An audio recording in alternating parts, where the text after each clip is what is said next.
welcome to another edition of Thunderdome. This is the Unit 3 review. Let's go through sensation and perception quickly.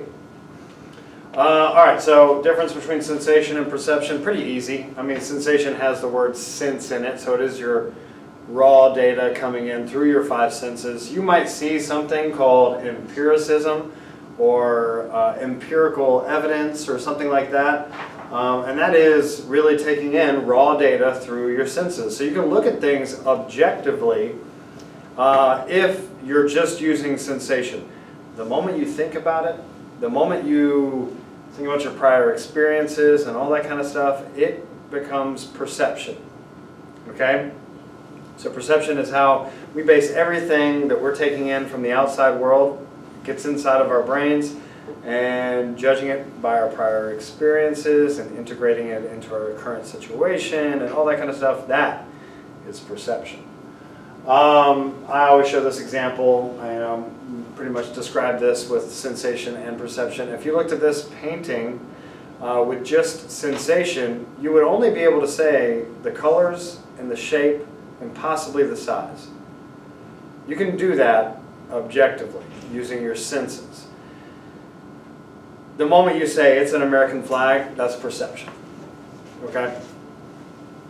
So this is a good image to kind of keep in your mind, but information, light, sound, so like actual sound waves and light waves, molecules in the air, pressure on your skin, all that kind of stuff, that's sensation, and then it gets in, and then you interpret that raw data as kind of a subjective, unique experience for yourself.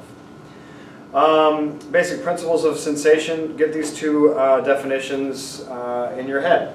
We have sensory receptors. That is, those are taste buds, those are rods and cones. That's the, your skin,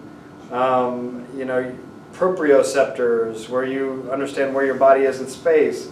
Like anything that is coming into your body, the first thing it hits on, that would be sensory receptors. This is the most important term right here, transduction. So we have all this raw data coming in through sound waves, light waves, whatever it could be. Your brain doesn't know sound waves and light waves. It knows neural impulses. So it has to change the communication of sound waves and molecules and all that kind of stuff from the air. It has to change that to an electrical signal that your brain can understand. So I've said this a million times in this class. Your brain has never heard or seen or felt anything in its entire life. All it understands is one language, electrochemical language. And usually it's all kicked off by some sort of neural impulse, which is the electrical impulse traveling down a particular neuron. So that's transduction. Transduction is turning that raw data into neural impulses.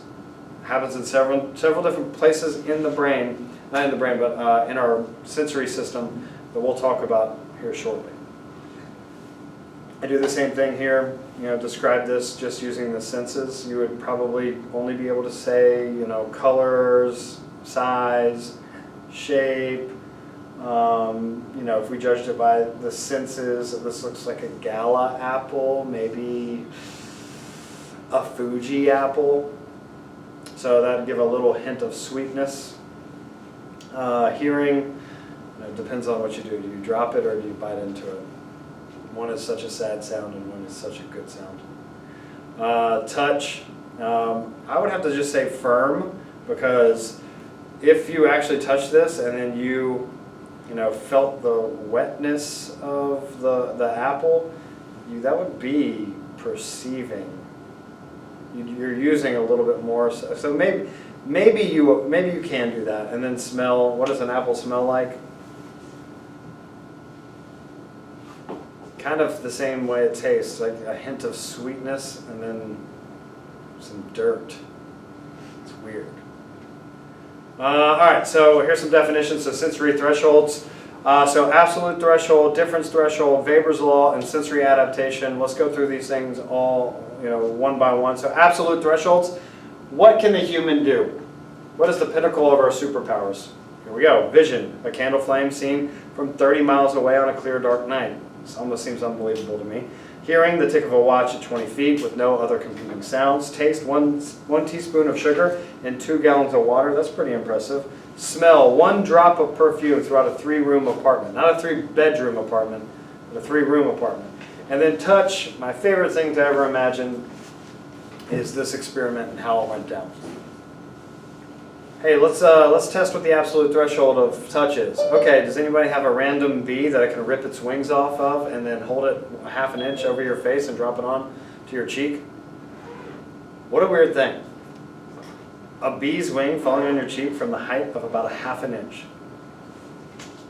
You can feel that half the time. That is the absolute threshold of touch. So weird. All right, so difference threshold, so the difference between 2 stimuli that can be detected as a difference. I always think about a situation where I'm in my car and it's on volume level 15 and I can't tell a difference in volume level 15 or 14. Well, once it goes to 13, I understand that there is a difference. That's what the difference threshold is. This is also called the just noticeable difference, which makes a little bit more sense as a definition. So, difference threshold.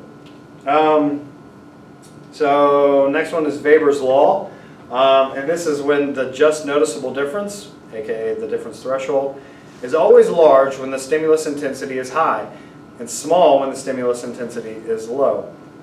I like to think about walking into my parents' house. My mom's half deaf. She has closed captioning on, and she's got the TV on like level 70 volume. Okay. I go in there, and before I talk to anybody, I have to turn the volume down. So, boom, I'm turning the volume down. I can't tell a difference in volume until I get to like 40. It's still ridiculously loud from 40 to 70 to me. And then all of a sudden I get to 40, and then, boom, I can notice this thing that's happening. And this is Weber's law. So, if the TV volume is high, you have to turn it down a lot to make the difference noticeable. Other examples, if a weightlifter adds 2 pounds to 10 pounds of weight, he'll notice a difference. That's 20% of the total weight, so that's pretty good. If he adds 2 pounds to 100 pounds, he won't notice a difference at all. It would take 20 pounds to do that. So that's Weber's law. I know that looks like Weber's law, but it's Weber. Sensory adaptation, best example is socks on your feet. So yeah, you put on socks in the morning and then within 15 minutes you don't ever think about your socks again. That's sensory adaptation. Your brain dismisses constant stimuli and it pays attention to changing stimuli. That is a survival technique, right? All right, sensory adaptation, more of it, blah, blah, blah. Signal detection theory. So you can see this right here. It's kind of integrating a little bit of perception in the sensation part of this. But sensation is a judgment the sensory system makes about incoming stimulation. So we have the stimulus event, something happens out there, right? I gave this example of my sunglasses and my headphones getting stolen from my car. The stimulus event was something made a noise in my driveway. All right, the neural activity, boom, it fires in my brain. Like I understand, you know, the sound waves came in, got changed into neural impulses, and it fires in a certain area. And then I compare it with my personal standard, which, if you remember the story, it was trash night. So I thought it was my neighbors taking the trash out. So I didn't take any action. Go out there the next morning, my sunglasses and my headphones are gone. Somebody was pillaging through my things. It was trash night. And that's why I didn't do anything. And I got stuff stolen from me. So, it's signal detection, a combination of sensation and decision-making processes. When something goes bump in the night, we must decide what it is. What you decide depends on the keenness of your hearing, what you expect to hear, as well as other background noises. Individual characteristics affect detection. This is why parents can hear babies crying in the middle of the night, but their siblings don't hear the baby and don't get woken up by the baby crying. Because they're not attuned to that. Subliminal perception, is it real? Yeah, sort of. There's going to be some sort of effect.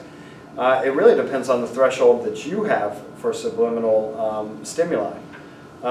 So this is the famous movie picnic experiment where they spliced in thirsty, drink Coke, and eat popcorn. They spliced it into the movie countless times for 1/24th of a second each time, and guess what? We can't pick that up. They claim that the sales increased for both of those products during this movie.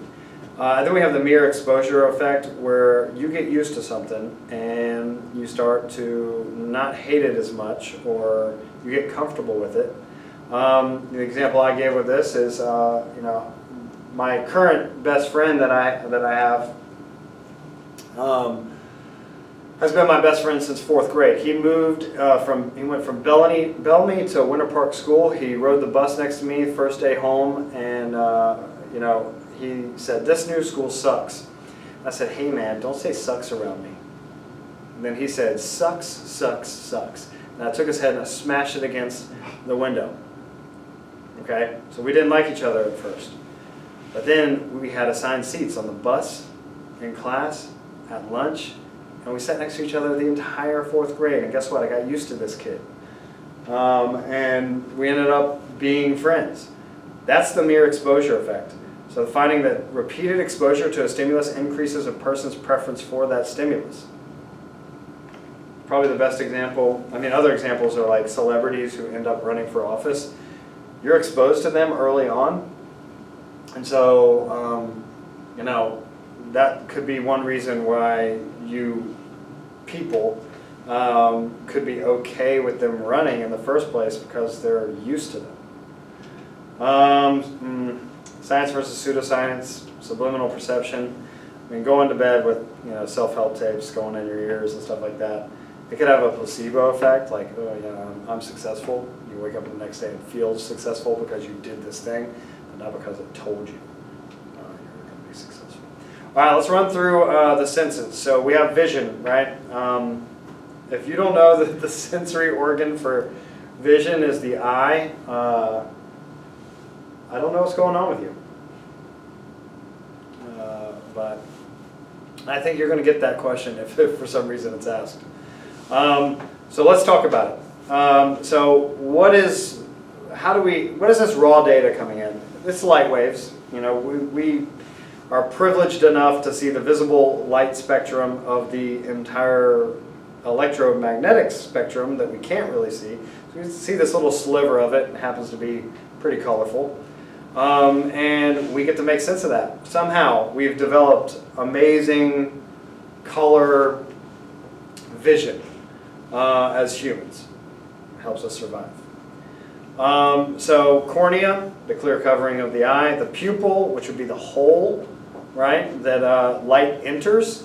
The iris actually helps constrict and dilate the pupil. So the iris is the colored part of your eye. It's actually a muscle. The lens is behind the pupil. The lens changes shape to accommodate new light. So if you're looking at me right now at your computer screen, and then you look up and to the right somewhere, and that thing or whatever it is you're looking at is actually farther away, your lens has actually changed shape to accommodate that new light coming in. And light is anything, right? Everything is reflecting light back into your eye. This doesn't have to be a light bulb or anything like that. It's just, this is what it is. It's light waves. When you do that and you look at something and then you look at something else in the distance, that process is called accommodation. And your brain has done this your entire existence. So it's really good at it. And it actually judges distance unconsciously for you by judging what the lens has done. Okay, so if the lens changes shape in a certain way, then you would understand, without even thinking about it, how far away this thing is, or how close it is. And it makes sense of distance like that. You never have to think about it because you've done it your entire life. All right, in case you didn't know, the image is actually flipped upside down on your retina whenever it comes into your eye. Myopia is nearsightedness, where we can see everything close up. but not far away, hence the word nearsighted. And then farsightedness is called hyperopia, where we can see things far away, but not close up. Presbyopia is just getting old and having to go to Walmart and get some readers because your lens has become brittle. Astigmatism, that's an abnormally curved eyeball. The one thing in this class that you might find out is that stigmatism has an A in front of it. That's weird. I didn't know that until I taught psychology in 2014. Am I dumb because of that? Maybe. And then LASIK, that's something that I've had done, which is unbelievable. I was extremely nearsighted before that, so I'd wake up in the middle of the night if I wasn't sleeping in my contacts, which I did all the time. I did that every day. Wake up in the middle of the night without my contacts though, and the alarm clock, which is literally right next to my bed, on my bedside table, I couldn't read it. That's how bad my vision was. I was so far nearsighted that it had to be like right here in front of my face before I read it. And then I got LASIK, and then they lasered each eye 250 times, and then I went to the back room and got tested, and I had 2013 vision. And I still have that. It's unbelievable. Like, blows my mind that I have perfect vision. After the first 28 years of my life, I did not. The retina is the back part of the eye. So that's where all the rods and cones are, right? So this is where the image is flipped upside down and put onto the back of your eye inside of your little, I guess it's, I don't know what you would call it, just the inside of the eye. What is it? Oh, the vitreous humor. Doesn't sound funny. So rods and cones. Rods are for dim light and peripheral vision. If you have trouble seeing something at night, don't look right at it. Look a little bit to the side, and it'll become a little bit more clear because you have these things in your eye called rods, and they're for dim lighted situations and your peripheral vision. If you want to see something clearly, specifically during the day, you stare right at it. All right, and then whenever you stare right at it, that's the center of your retina on the back of your eye. There's this thing called the fovea, and it has cones in it. Cones are for color vision and visual acuity, clearness. Okay, fovea, that's where all the cones are situated. So then we have the optic disc, and that's the optic nerve leaving the back of the eye, crossing over at the optic chiasm and going to the opposite side of the brain. Remember, your left occipital lobe controls your right eye. Okay? And in this process, from your eye going to the back of your brain, the image is flipped right side up instantaneously. So there's the blind spot. Luckily we have two eyes and we don't really deal with the blind spot that much, but if you ever have an eye patch on and you're chilling, blah, blah, blah, you're gonna have a blind spot. All right, the ganglion cells and the bipolar cells. So you have these rods and cones on your retina, your retina, George, and they're all like grouped and clustered together by these bipolar cells. So they like get a bunch of them together, and then they're connected to these things called the ganglion cells, which actually form your optic nerve. So the best way for me to explain this is to look at this picture. So when you look at this picture, you have these clusters of rods and cones right here. And they are all grouped together by bipolar cells. And the bipolar cell is connected to the ganglion cell. And the ganglion cells form the optic nerve, which is as thick as a pencil exiting your eye to the back of your brain. So that's kind of where transduction happens in the eye. So we get to change the light waves into electrical impulses through the optic nerve. So know that.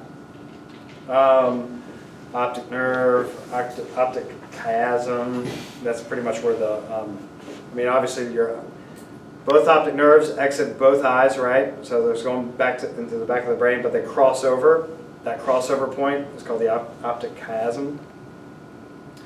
All right.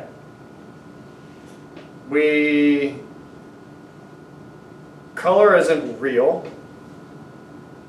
right? Your brain is never necessarily, your brain is the thing that produces color, okay? So, yes, color doesn't exist. It's not a property of the object, it's all dealing with light waves.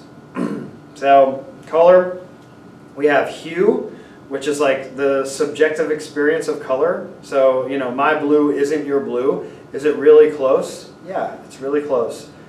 But it's not exactly the same thing. So hue, you know, that matters. Saturation is the purity of the light wave. And then brightness is the intensity, kind of the loudness of the light wave, right? So, you know, those things, that's the characteristics of color. Now, how do we explain color vision? So we have two theories. Both of them are correct on different levels. The trichromatic theory basically says that we have cones in our eyes that are specifically made for red light, green light, or blue light. It's brought up by Hermann von Helmholtz, and he's right. And this is proven through color blindness. So then you have the opponent process theory of color vision, which basically says in the presence of a color, the other one is dormant. And once that color that is present goes away, the dormant one pops up. That's when you look at the sun, or you look at the light, or you have a flash in a camera or something like that, and it goes off. And that's bright and white and possibly like bright orange or whatever it is. And then you look over to the left after that happened, and you see this little like purple, bluish, black dot. That's an after image. In the presence of those colors at first, those, the dormant colors are suppressed. And then all of a sudden, boom, you don't look at it anymore, and those colors get to come out. That's the opponent process theory of color vision. That's proven through after images. So this is an example of after image. So you would stare at this flag for 30 seconds, stare right at the dot. You keep on staring at the dot, you keep on staring at the dot for 30 seconds. So let's just do it for 15 seconds and see if we can get a small one. So here we go, stare at the dot. You can blink if you like. Blink, stare, there we go. Okay, we're already 5 seconds into it. Keep on staring at that thing. Don't take your eyes away from it, but you can blink. This is the ASMR thing. Hopefully you're not falling asleep yet. And now I'm going to click the next button, okay? And you're going to keep on staring at that dot, and you're going to see something. The American flag. That is the opponent process theory of color vision. That in the presence of green, there is no red, but as soon as